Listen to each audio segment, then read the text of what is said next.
대가야 쪽이 힘을 키우다가 다시 신라와 백제의 압력에 의해서 힘이 다시 압축이 됩니다.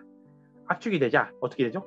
가야와 백제 문화 접경 지역에 있었던 가야 국가들은 백제로 가버리고, 가야와 신라 문화 접경 지역에 있었던 국가들은 신라로 가버려요. 신라.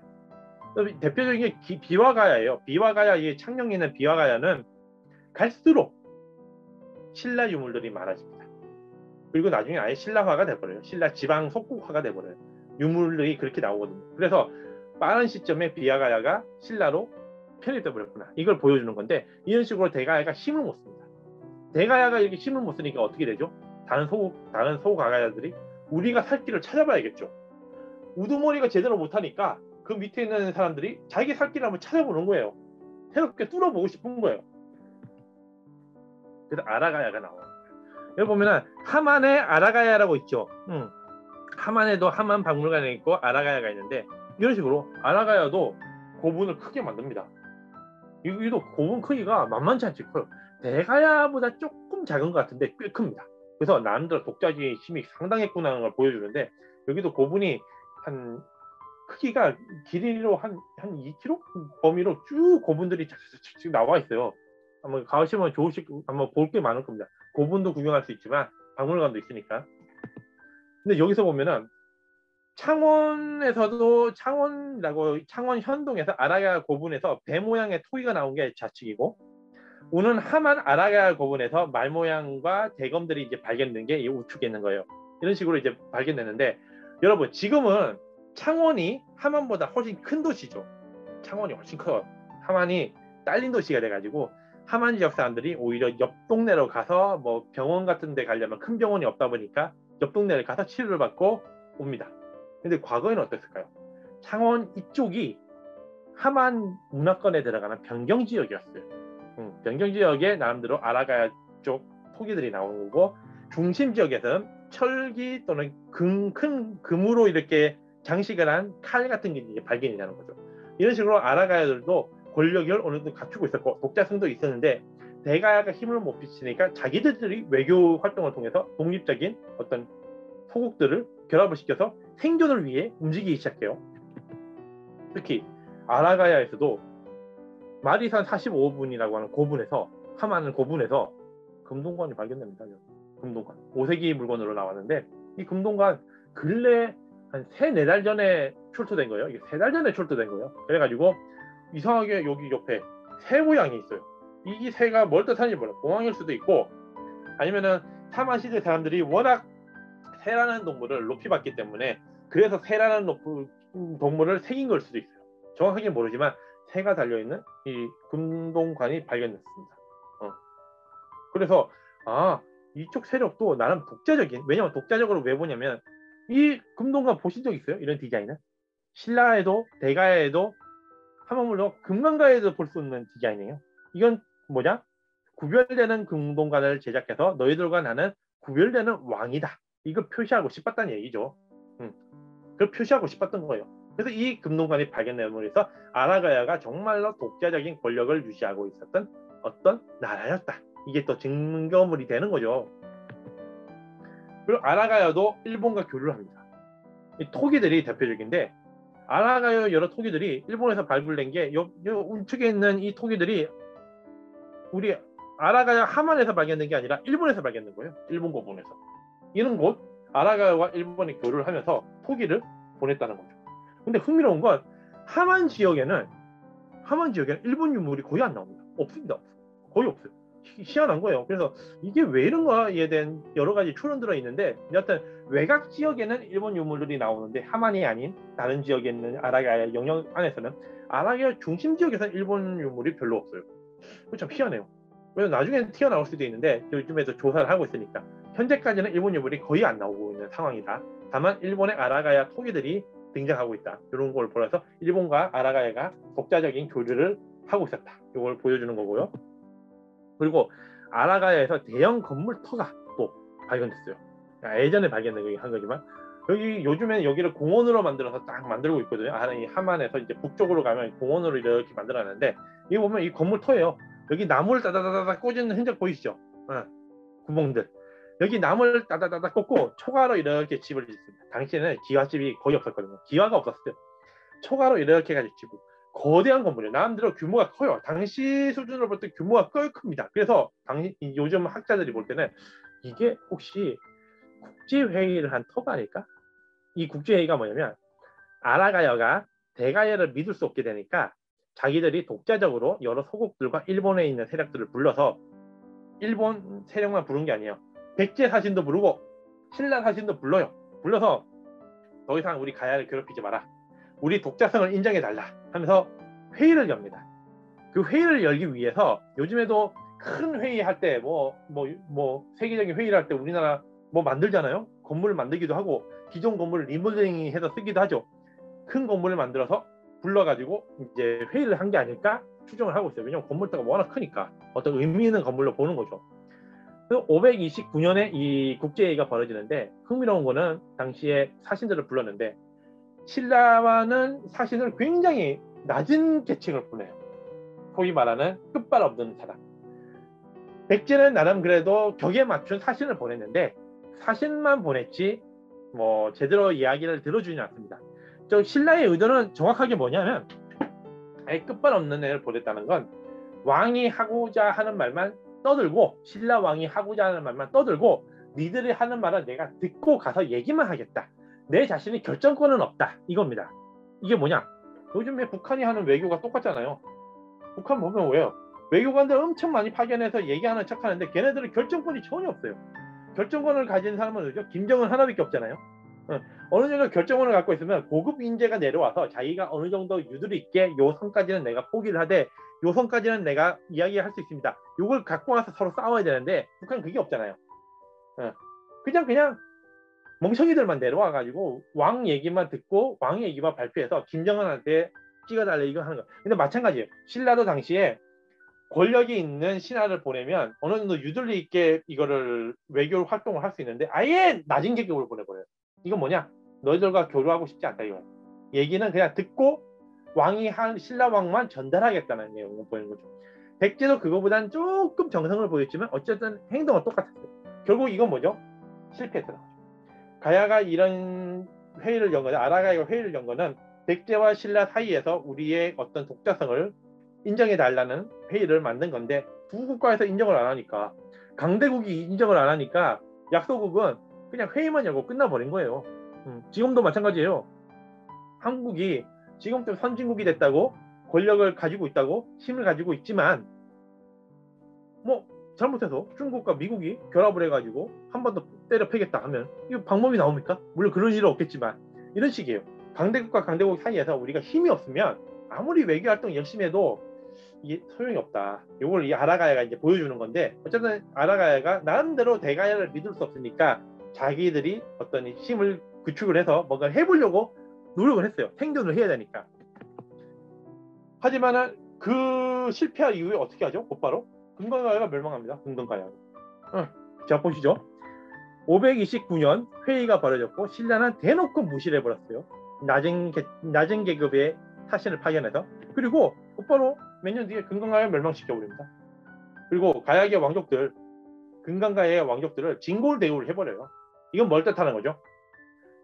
옛날에 명성이 있었던 금강가야, 지금은 골골하지만 예전에 그 정통성과 명성을 가지고 있다는 거 인정해주고 그거를 우리 신라 왕족들만큼 대접을 해준다. 이거 상징적으로 보여준 거예요. 이거 보여주면서 어떻게 하냐?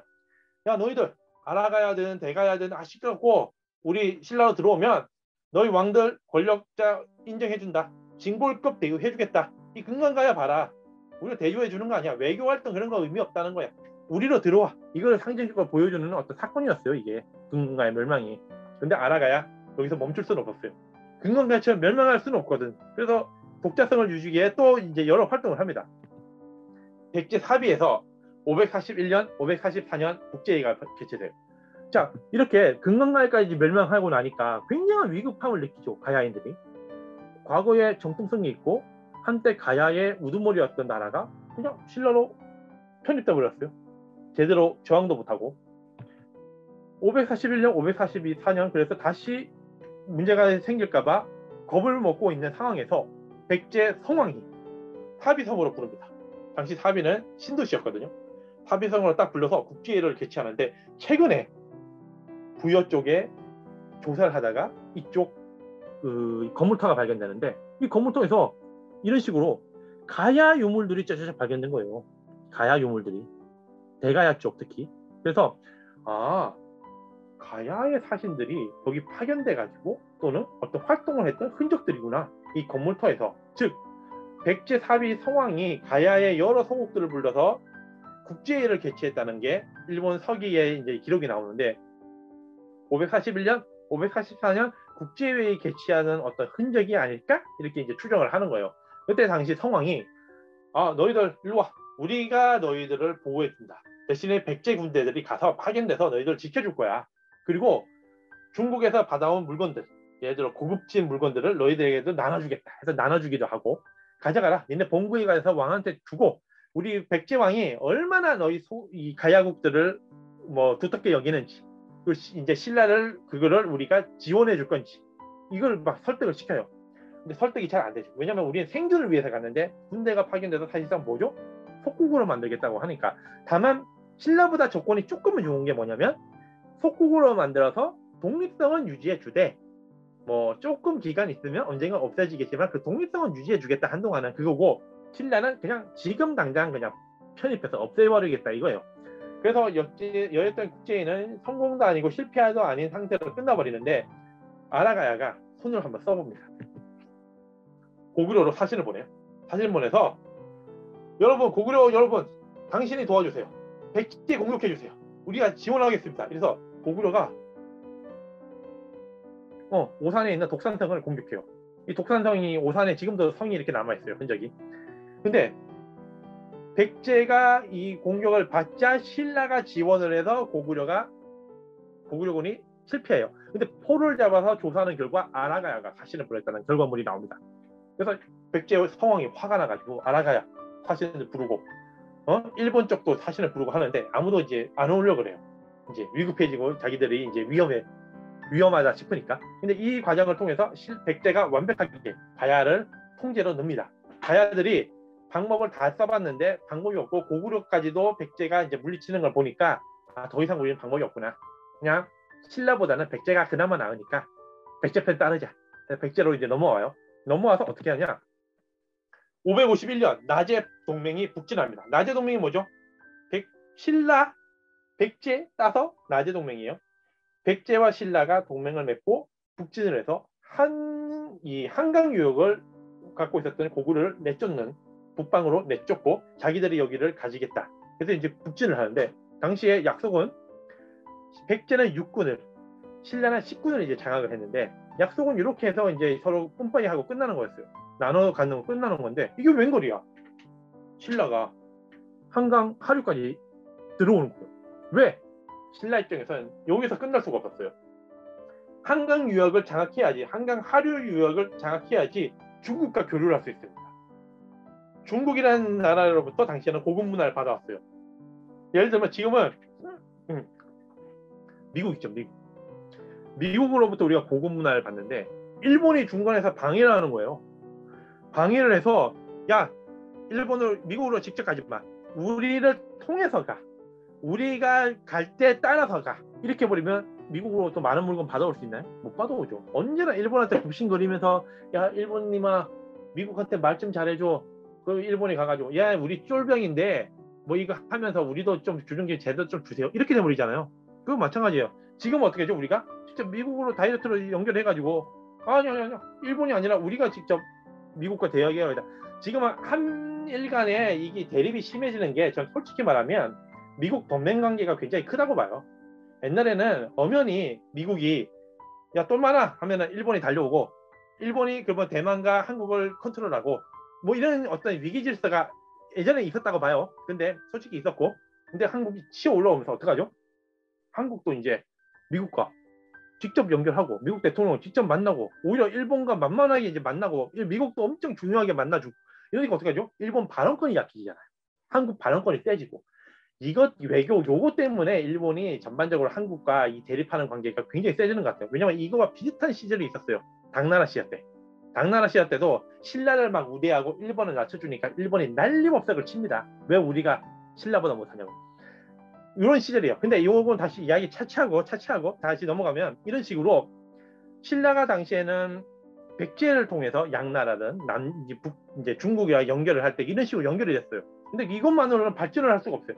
언제나 그냥 백제를 바라봐야 되니까. 그래서 한강유역을 장악해서 우리가 직접 중국과 통로를 뚫겠다. 그래서 진흥왕이 그냥 뚫어버립니다. 그래서 갑작한 공격에 백제는 어떻게 하죠? 밀렸어요. 밀려서 한강유역 뺏기고 밀려버렸어요. 이렇게 돼버린 거죠. 그러자 성왕의 태자였던 태자가 이걸로 끝낼 수 없다. 우리가 복수 갚아야 된다. 부여창이라고 나오죠. 부여창이 저 위까지 갔다가 임진과 북쪽까지 싸우다가 남으로 내려옵니다. 그리고 부여에서 이 얘기를 하는 거예요. 이렇게 끝내면 안 된다. 직접 싸워서 신라를 아예 무너뜨리겠다.